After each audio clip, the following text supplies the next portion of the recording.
l'Allemagne venait d'être réunifiée. Un jour, regardant les sculptures d'une cathédrale située dans l'ex-RDA, j'entendis des jeunes qui s'interrogeaient sur un personnage ayant les bras et les jambes étendus sur des planches. Je leur parlais alors de Jésus. Peu de temps après, je rencontrai l'évêque. Vous savez, les longues années du communisme ont fait perdre la mémoire chrétienne et brisé la transmission. Cependant, Noël est resté une fête populaire. La veillée, avec sapin, guirlandes, crèches, lecture de la Bible, chants traditionnels, fait que la cathédrale est comble. C'est à partir de là que je relance l'évangélisation. Dans la joie de l'Évangile, le pape François aborde à plusieurs reprises la religiosité, la piété populaire. Il écrit « Dans la piété populaire, on peut comprendre comment la foi est reçue, s'est incarnée dans une culture et continue à se transmettre. Regardée avec méfiance pendant un temps, elle a été l'objet d'une revalorisation dans les décennies postérieures au Concile. Ce fut Paul VI, dans son exhortation Evangelii Nuntiandi, qui donna une impulsion décisive en ce sens. Il explique que la piété populaire traduit une soif de Dieu que seuls les simples et les pauvres peuvent connaître. En décembre 2001, Jean-Paul II approuvait un directoire sur la piété populaire et la liturgie. Benoît XVI qualifia la piété populaire de précieux trésor de l'Église. Les manifestations de la piété populaire sont innombrables.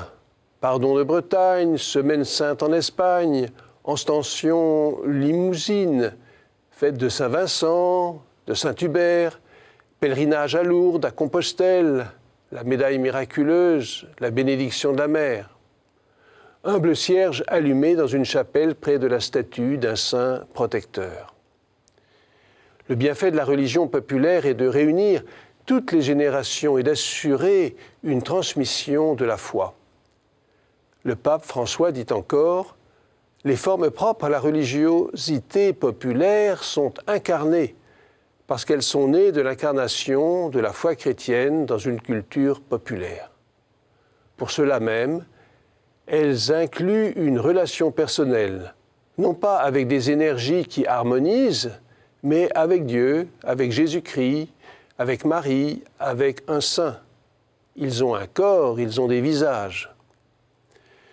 De même qu'on aime que l'on nous parle dans notre langue maternelle, de même aussi, dans la foi, nous aimons que l'on nous parle avec les termes de la culture maternelle, avec les termes du dialecte maternel.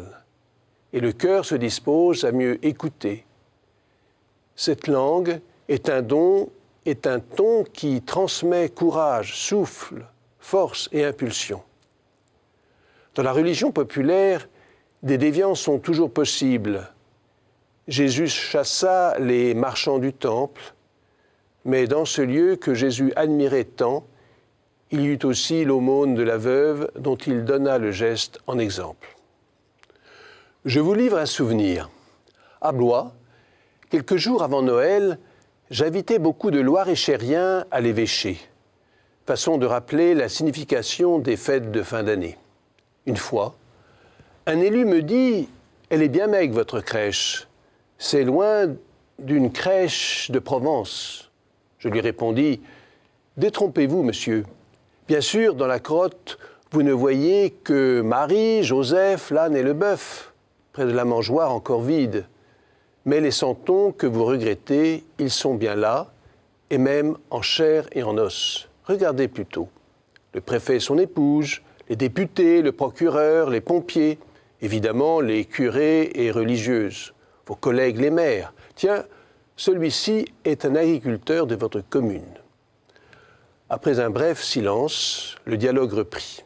« Alors moi aussi, je suis un santon, j'ai ma place dans la crèche. » Dans le regard, il y avait la joie de l'Évangile. Voici l'été. Sous toutes les latitudes, pèlerinages, fêtes patronales vont se succéder entre le feu de la Saint-Jean et la Saint-Michel.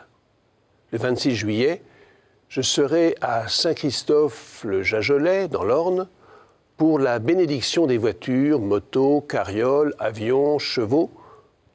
Ce sera l'occasion de rappeler aux conducteurs et cavaliers l'infini respect qu'ils doivent avoir pour la vie d'autrui.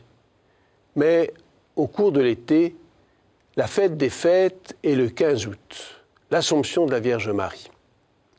Pie XII déclarait en 1950, au terme de sa vie terrestre, l'Immaculée Mère de Dieu a été élevée en son corps et en son âme à la gloire du ciel. Pour nous, Français, ce jour qui est toujours férié actualise le vœu de Louis XIII, consacrant la France à la Mère de Dieu le 10 février 1638. À Paris, à Lourdes et dans de multiples endroits du monde, des processions se dérouleront. Des cantiques reviendront à nos mémoires pour nous établir dans une espérance aimante et fortifiée par la foi du peuple de Dieu. Chez nous, soyez reine, nous sommes à vous, régnez en souveraine, chez nous, soyez la Madone qu'on prie à genoux, qui sourit et pardonne, chez nous, chez nous. Ce chant peut sembler vieillot, et pourtant, il n'a pas vieilli. On aime le reprendre, le fredonner. Il porte comme en filigrane la devise de Jean-Paul II, suggérée par Grignon de Montfort, « Totus tuus », tout à toi, Marie. On sait ce que cet abandon à l'intercession de la Mère de Jésus a produit chez ce pape pour la gloire de Dieu et le salut du monde.